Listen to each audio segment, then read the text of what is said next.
सामाजिक न्याय महिला अधिकारिता बोर्ड गठन के साथ शपथ ग्रहण समारोह का आयोजन नई दिल्ली के कॉन्स्टिट्यूशन क्लब में आयोजित किया गया। इस मौके पर मुख्य अतिथि श्री दुष्यंत गौतम, श्री श्याम जाजू, डॉक्टर अनुपम हाजरा, श्री मीर सिंह जी एवं अन्य कई बड़े अधिकारियों ने शिरकत की तथा वहीं एनपी आनंद जी ने दीप प्रज्वलित करके सभी को बधाई दी और देश में इस बोर्ड का स्वागत किया। भारत में लगातार दिख रहे बदलाव को देखकर ये कहना आसान होगा कि भारत बहुत जल्दी संसार का सबसे शक्तिशाली देश की सूची में शामिल होगा। इस मौके पर मुख्य संरक्षक श्री नागमणि ने अपने वक्तव्य में बोलते हुए कहा कि यह बोर्ड देश का एक बड़ा कदम होगा। वहीं आने वाले समय में यह बोर्ड देश के कोने कोने में अपनी अलग छवि बनाएगा। भाजपा के पूर्व महासचिव श्री संजय जी ने बोर्ड का उत्साह देख सभी को बधाई दी। Director general Shri NP Anand ji ने भी अपनी वाणी से सभी को भाव मुक्त किया। इसके अलावा महानिदेशक ने सभी मुख्य अधिकारियों और राष्ट्रीय समिति असेंबली के सदस्यों को शपथ दिलाकर उनका बोर्ड में स्वागत किया। इस अवसर पर बोर्ड की अध्यक्ष पूजा शर्मा ने आए हुए सभी मेहमानों का सम्मान भी किया और बोर्ड के बारे में विस्तृत जानकारी देते हुए बोर्ड के उद्देश्यों को साझा किया। नमस्कार, मैं अभिनेत्री कनक यादव और आप सभी मीडिया बंधु और जो दर्शक आपको देख रहे हैं उन सभी को मेरा प्यार भरा नमस्कार। आप सब लोग खुश रहें, स्वस्थ रहें, मैं ऐसी ही कामना करती हूँ। Very happy birthday to him and वो इतने साल तक जिए कि और भी अच्छा काम करते रहें, हमारे देश के लिए भलाई करते रहें। और जिस तरीके से इंटरनेशनल लेवल पे मैं बात करूँगी, क्योंकि हिंदुस्तानी तो हम सब हैं, भारतीय हम सब हैं और हम सब उनसे बहुत प्यार करते हैं, पर जो भारत के बाहर जो लोग रह रहे हैं वो जिस तरह हमारे देश को प्यार कर रहे हैं और हमारे देश के लोगों को प्यार कर रहे हैं, वो सब नरेंद्र मोदी जी की वजह से ही है। ये जो सामाजिक न्याय बोर्ड जो है, ये जी वुमेन एम्पावरमेंट बोर्ड, इसके बारे में क्या कहेंगे आप? देखिए, ये जो प्रोग्राम है सामाजिक न्याय एंड वुमेन एम्पावरमेंट जो है बहुत ज़रूरी है हमारे देश के लिए, क्योंकि अगर सामाजिक न्याय की मैं, क्योंकि इसमें दो शब्द अलग अलग हैं और दोनों का रीज़न अलग अलग है। जब हम सामाजिक न्याय की बात करते हैं तो वो न्याय किसी के लिए भी हो सकता है। आप लोग सब मर्द हो और औरत भी होती हैं, लड़कियां भी होती हैं।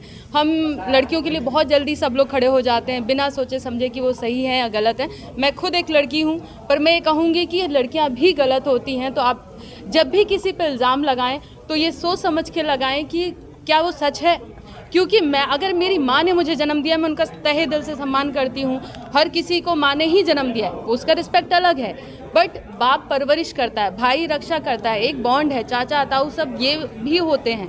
हमारे एक पॉइंट आउट बन गया है कि बस किसी ने कुछ बोला नहीं कि हम उस पर तुरंत झंडा लेके खड़े हो जाते हैं। मेरा कहने का अर्थ सिर्फ है, क्योंकि मेरा पूरा खानदान पुलिस से है, तो मैं ये ज़रूर कहना चाहूँगी, पहले समझें, देखें, जानें कि क्या वो बात सच है। अगर नहीं है तो जिसके लिए सच है उसके लिए आवाज़ उठाएं। क्योंकि इसमें होता क्या है कि बहुत सारे ऐसे जो मैन हैं या वुमेन हैं, वो इस झूठी और सच की कहानी में अपनी बात ही नहीं रख पाते। कुछ महिलाएं जो सच में रखना चाहती हैं, तो फेक जब निकलता है कि ये तो गलत था, या आदमी ने गलत किया या औरत ने गलत किया, तो वो डर जाती हैं। तो सबसे पहले सच्चाई आनी चाहिए सामने। जब आप मीडिया है, मैं आपसे ही कहूँगी कि एकदम से मत उठाइए, दोनों तरफ से देखिए क्या वो सच है उसके। क्योंकि जब सच सामने आता है और किसी मर्द के ऊपर अगर इल्ज़ाम लगता है तो उसका परिवार प्लस उसका रिश्तेदार सब उससे नाता तोड़ देते हैं। तब कोई न्यूज़ चैनल ये नहीं दिखाता है। मैं क्योंकि आप यहाँ पे खड़े इसलिए मैं बात कर रही हूँ, न्याय की बात कर रही हूँ, कि उस आदमी के साथ गलत हुआ है, क्योंकि लोग उसका बहिष्कार कर देते हैं। इसी तरीके से जब कोई औरत आती है और वो सच में पीड़ित है, तो आप दिखाइए, ज़ोर ज़ोर से दिखाइए, क्योंकि हर किसी के अंदर हिम्मत आएगी। पर अगर कोई औरत गलत करती है, जैसे मैंने गलत किया आपको, तो उसका भी दिखाइए बाद में कि अरे ये गलत थी। क्योंकि बाद का दिखाना बहुत ज़रूरी होता है। स्टार्टिंग में सब दिखा देते हैं, फिर भूल जाते हैं। ऐसे न्यूज़ चलता है और ऐसे ड्रॉप हो जाता है, सच नहीं सामने आ पाता है। क्योंकि मैं खुद अभिनेत्री हूँ और मैं देखती हूँ कि बहुत सारे लोग दब के रह जाते हैं, वो अपनी बात नहीं कह पाते, पता नहीं किस बात को उठा दें, किस बात को सच माने। ये है सोशल न्याय की बात, जो कि ये बोर्ड बहुत सही है। अब हम आ जाते हैं महिला एम्पावरमेंट। मैं खुद एक महिला हूँ, चाहे वो छोटी बच्ची हो। शपथ समारोह महिला सामाजिक न्याय व महिला अधिकारिता बोर्ड के अंतर्गत रखा गया है। शपथ समारोह यूजली इसलिए होता है कि जो भी पदाधिकारी हैं या हम देश में जो करने जा रहे हैं, उससे पहले अपने कार्य के प्रति कार्य को पूरा करने के लिए शपथ लें कि वाकई में आपको हृदय से वो चीज़ मिल रही है कि नहीं मिल रही है।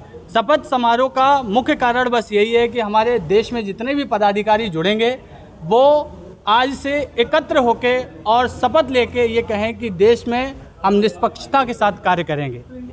ये हम यूजुअली देखते हैं कि देश में महिलाओं पे बहुत अत्याचार बढ़ रहे हैं। भारत देश में अगर देखा जाए तो महिला का बहुत अग्रिम योगदान है। महिला के बिना कुछ भी असंभव नहीं है, लेकिन उसके प्रति जब अत्याचार होता है तो हृदय में एक आग सी लगती है।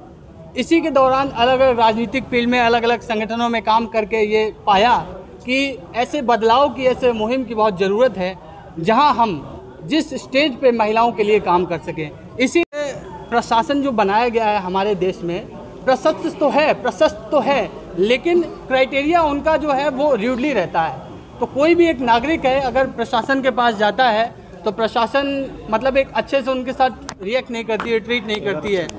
इसी के दौरान मुझे ऐसा लगा कि महिलाओं के लिए ऐसी सुविधाएं होनी चाहिए जहां वो अपनी बात को ठीक से कर सकें।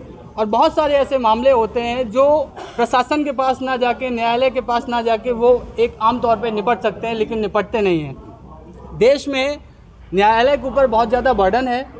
इस बर्डन को कम करने के लिए सामाजिक न्याय एवं महिला अधिकारिता बोर्ड बनाया गया है, जिससे हम ये कह सकें कि उस माहौल को कम किया जा सके।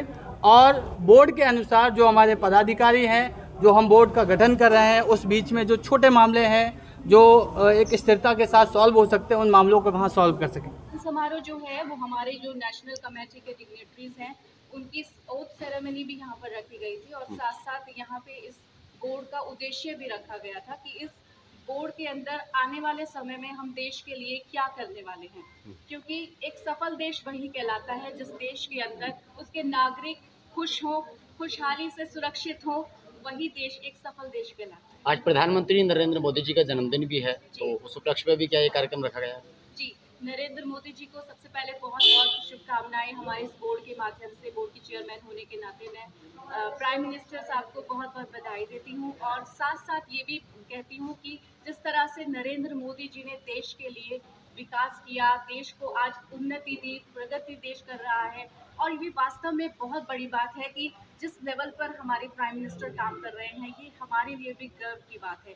G20 एक अपने आप में एक बहुत बड़ी बात है। G20 का होना देश के अंदर प्रतिष्ठित जो हमारी कंट्रीज़ हैं वो भारत में उनको लाना, डिग्नेटरीज़ को भारत जैसे देश में लाना, ये बहुत गर्व की बात है।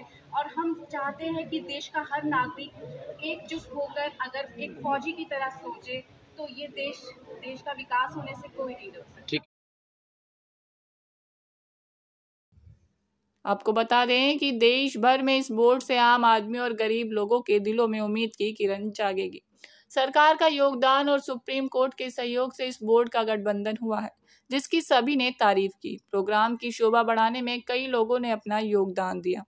Programme Shri Kamal Singh Tomar, Kamal Kishore, doctor Dhruv, doctor Rajan Singh, Shweta Rani IRS, doctor Vinod, Shivaji Soni, Hans Nagar, TV news anchor India TV Pankaj Bhargav, Ravideep Singh Chahar, निवासी आयुक्त पांडिचेरी, विजोन के अध्यक्ष भूपेंद्र सिंह कोचर जी, श्री संजय जोशी, पूर्व महासचिव भारत भाजपा, सभी ने कार्यक्रम की शोभा बढ़ाई और समाज में कार्य कर रहे लोगों को राष्ट्रीय गौरव सम्मान पुरुष